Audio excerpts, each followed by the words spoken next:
Relativamente a qualquer introdução de fatores de produção, ao agricultor interessa, sobretudo, rentabilizar ao máximo a incorporação dos mesmos nas várias atividades que desenvolve na sua exploração. Não há motivos para que não apliquemos o mesmo tipo de raciocínio à mobilização do solo. Mas, na realidade, e de uma forma aparentemente inexplicável, tem havido, desde sempre, uma grande resistência à adoção de novos conhecimentos surgidos neste campo, devido a dogmas e ideias pré-concebidas que, infelizmente, perduram no tempo. As atividades de mobilização do solo são contemporâneas do início da atividade agrícola. Sendo até então uma atividade manual, é somente por volta do ano 3000 a.C. que, na Mesopotâmia, se verifica a transição para as ferramentas de tração animal e, salvo pequenas modificações, a situação permaneceu assim até praticamente ao início da Idade Moderna. Com a Revolução Industrial e com a Revolução Agrícola que a acompanhou, ou vice-versa, assistiu-se à introdução da mecanização na atividade agrícola. Toda uma série de máquinas e alfaias foram então inventadas e foram elas que, em grande parte, ajudaram a mobilizar o solo e a produzir as culturas destinadas a alimentar uma população sempre crescente.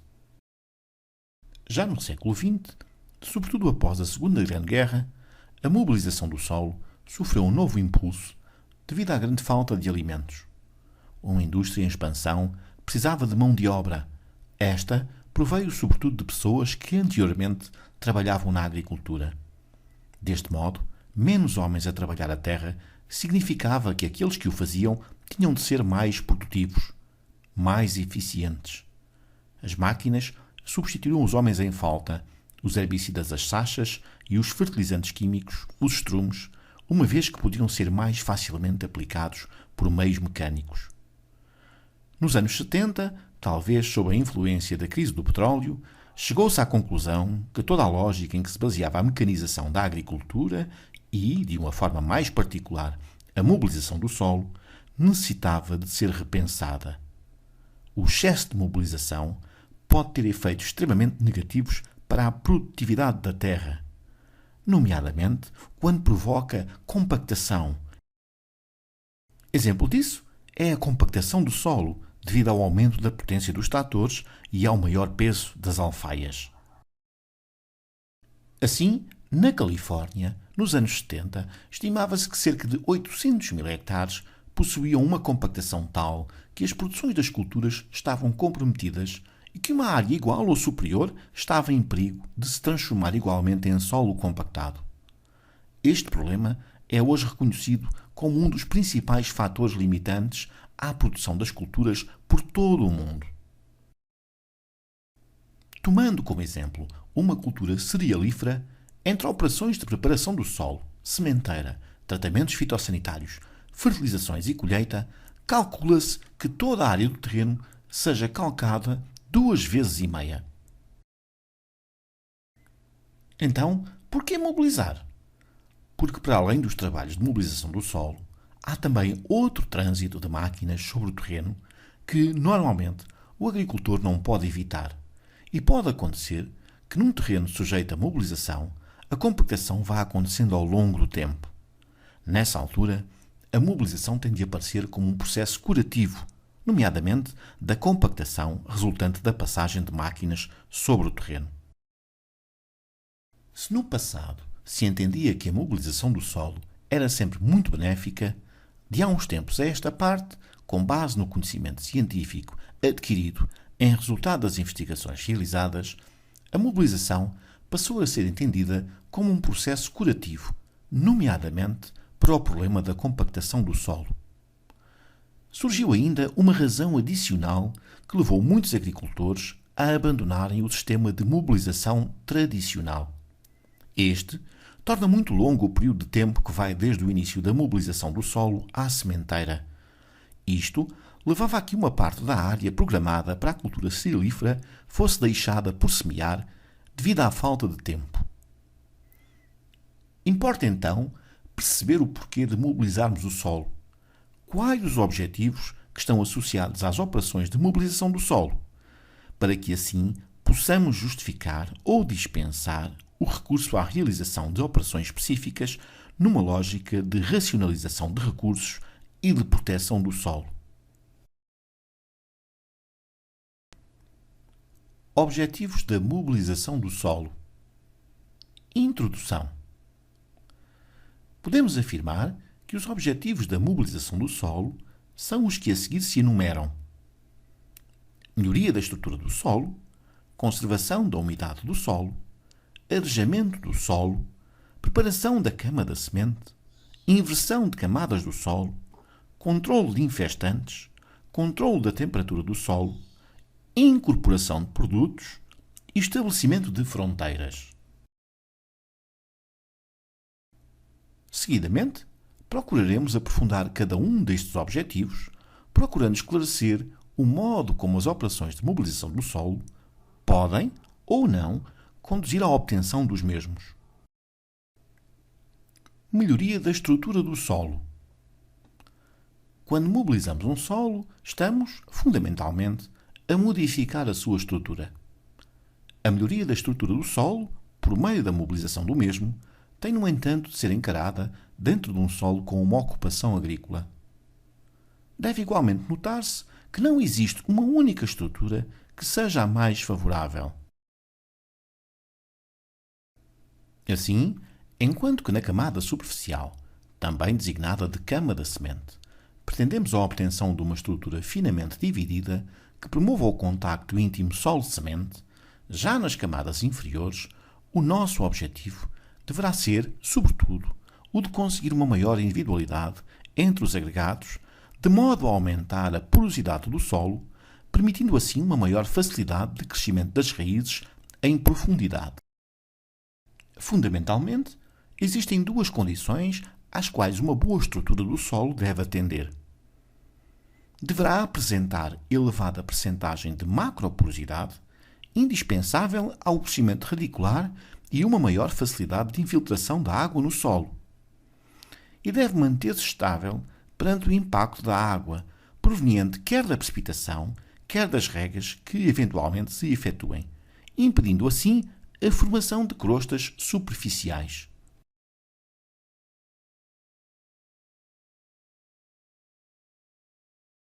Mas como se forma a estrutura do solo? Três fenómenos são os principais agentes dessa formação. Em primeiro, os processos de formação do solo, aos quais está associado um aumento da macroporosidade. Em segundo, a alteração do volume do solo durante os processos de secagem e umedecimento, fenómeno este que é particularmente intenso nos solos em que predominam minerais de argila do tipo expansível. E em terceiro, mas não menos importante, a ação das raízes das plantas e da fauna do solo. Mas, mais do que a existência de grande porosidade, interessa-nos particularmente a relação entre macro e microporosidade e, sobretudo, a existência de porosidade contínua ao longo do perfil do solo. A estrutura ideal na zona de crescimento das raízes é uma estrutura de grande porosidade e de porosidade contínua ao longo do perfil. Quando se observa um perfil de solo com atividade biológica mais ou menos intensa, existe porosidade resultante dessa mesma atividade, e é através dessa porosidade que as raízes crescem sem resistência, ou seja, à sua taxa máxima de crescimento. Nos solos com argilas expansíveis, são as fendas que se abrem a quando da secagem que permitem a penetração das raízes nos horizontes subsuperficiais. Se este tipo de solos for deixado sob pastagem permanente, vai aumentar grandemente a sua porosidade biológica. Nestes solos argilosos, se não se proceder à mobilização do solo, a água infiltra-se através da grande porosidade contínua que existe desde a superfície do terreno até às camadas mais profundas. Já num solo que seja lavrado anualmente, a porosidade encontra-se dispersa e, ao nível da profundidade de trabalho, há uma diminuição da penetração das raízes e da infiltração de água no solo, em resultado de uma descontinuidade da porosidade do solo, a que muitas vezes também se dá a designação de calo da lavoura. As camadas compactadas que podemos encontrar no solo podem ter essencialmente duas origens. Uma origem mecânica. Estamos, neste caso, em presença daquilo a que já designamos por cauda lavoura. A mobilização torna-se necessária quando no solo existe uma camada compactada que os agentes biológicos do próprio solo não têm capacidade de eliminar. Nestas situações, a mobilização do solo poderá ser uma forma eficaz de resolver o problema. Tal consegue-se pela formação de planos de fratura quando o solo apresenta um teor de umidade inferior àquele que corresponde ao período de sazão, ou seja, se mobilizarmos o solo quando este se encontra relativamente seco. Este tipo de operação é normalmente eficaz e, se não voltarmos a cometer os erros anteriores, o problema extingue-se. Se a camada compactada for de origem mecânica e se situar entre duas camadas permeáveis, quando rompemos a camada compactada, a profundidade de solo descompactada, ou seja, a espessura útil do solo, passa a ser muito superior à profundidade de trabalho. De notar, no entanto, que os planos de fratura que se formam representam porosidade que é muito pouco estável perante a água e que vão ser as raízes das plantas as responsáveis pela criação de estabilidade estrutural no volume de solo descompactado.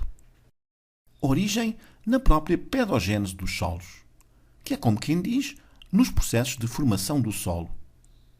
É o que acontece no horizonte B dos solos mediterrâneos, que apresentam acumulação de argila associada a uma reduzida estabilidade estrutural no seu horizonte B. Nestes casos, a eficácia da descompactação mecânica é muito duvidosa, uma vez que volta a verificar-se compactação mesmo após as operações de descompactação. O aumento de produção que se consegue é menor do que no caso anterior. O efeito de qualquer operação de mobilização sobre a estrutura está muito dependente do teor de umidade do solo a que a mesma é efetuada. Sempre que o agricultor mobiliza o solo, quando este não se encontra nas condições ideais de umidade, também, em termos de estrutura, os resultados ficam aquém dos pretendidos. A época de realização das mobilizações, a decisão de mobilizar ou não o solo e os efeitos dessa mobilização sobre o solo e, particularmente, a sua estrutura, estão intimamente associados ao teor de umidade do mesmo. Em função do teor de umidade, o solo pode apresentar diferentes estados de consistência devido à atuação de duas forças. Força de coesão molecular. Esta força faz com que as partículas do solo estejam ligadas entre si, o que determina a tenacidade, ou seja, a resistência oferecida pelo solo à penetração das alfaias.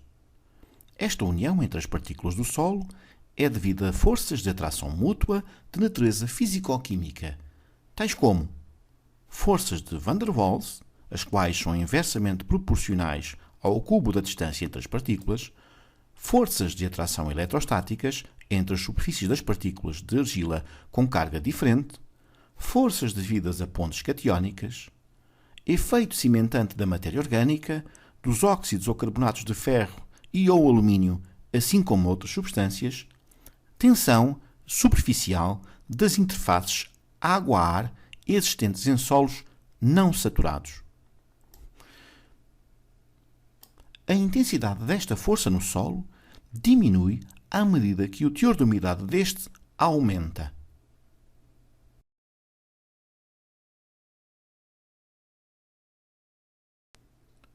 Força de adesão ou coesão laminar é a faculdade que o solo possui de aderir às peças ativas das alfaias que o mobilizam. Aumenta com o aumento do teor de umidade do solo até um valor máximo, ponto de adesividade, a partir do qual começa a diminuir. É responsável pela resistência ao corte entre agregados e pela resistência solo-alfaia. A dimensão destas duas forças e a necessidade de trabalhar o solo no seu teor de umidade correto dependem da textura do solo, sendo tanto maiores quanto maior o teor de argila do mesmo.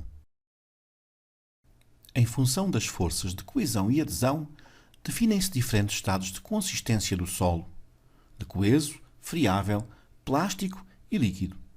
E a dimensão relativa destas duas forças é fundamental em termos do tipo de estrutura resultante de uma ação de mobilização.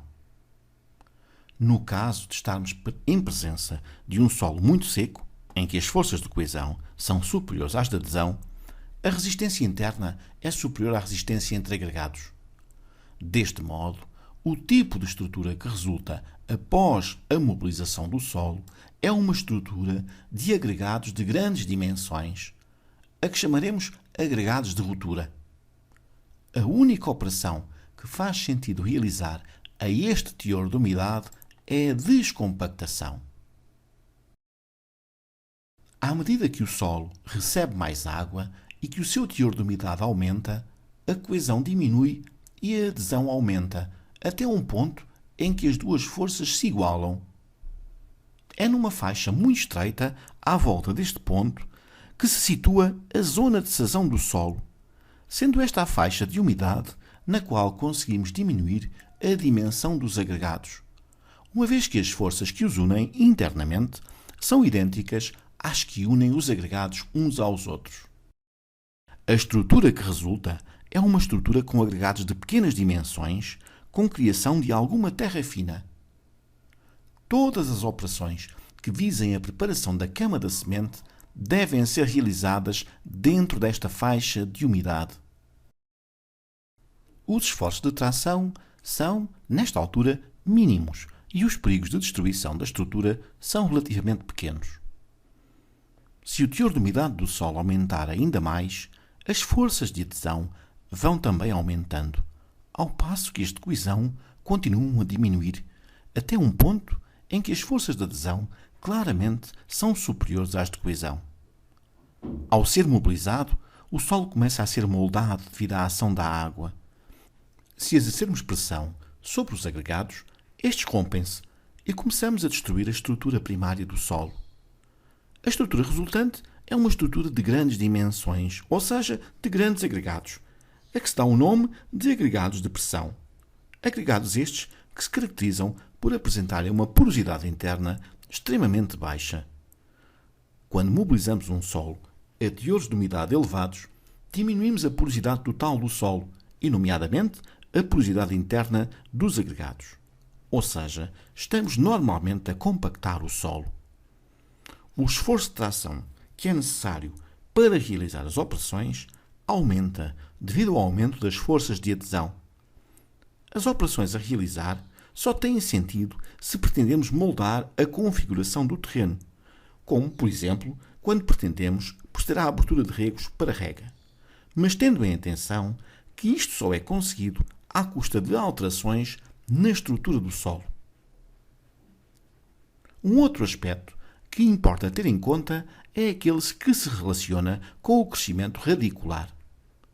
Para mantermos uma taxa de crescimento radicular elevada, é necessário que a pressão que a raiz tem de exercer seja muito baixa. A um aumento da pressão aplicada, ou seja, da compactação, corresponde um decréscimo exponencial no crescimento radicular. Note-se que a profundidade a que crescem as raízes é muito superior à profundidade a que normalmente se fazemos a mobilização do solo. Abaixo da profundidade de mobilização do solo, não podemos, de forma alguma, ter melhorado as condições de porosidade do mesmo. Antes, pelo contrário. Para as nossas condições climáticas, é de extrema importância que a taxa de crescimento das raízes na transição da época úmida, inverno, para a época seca, primavera-verão, seja o tão elevado quanto possível.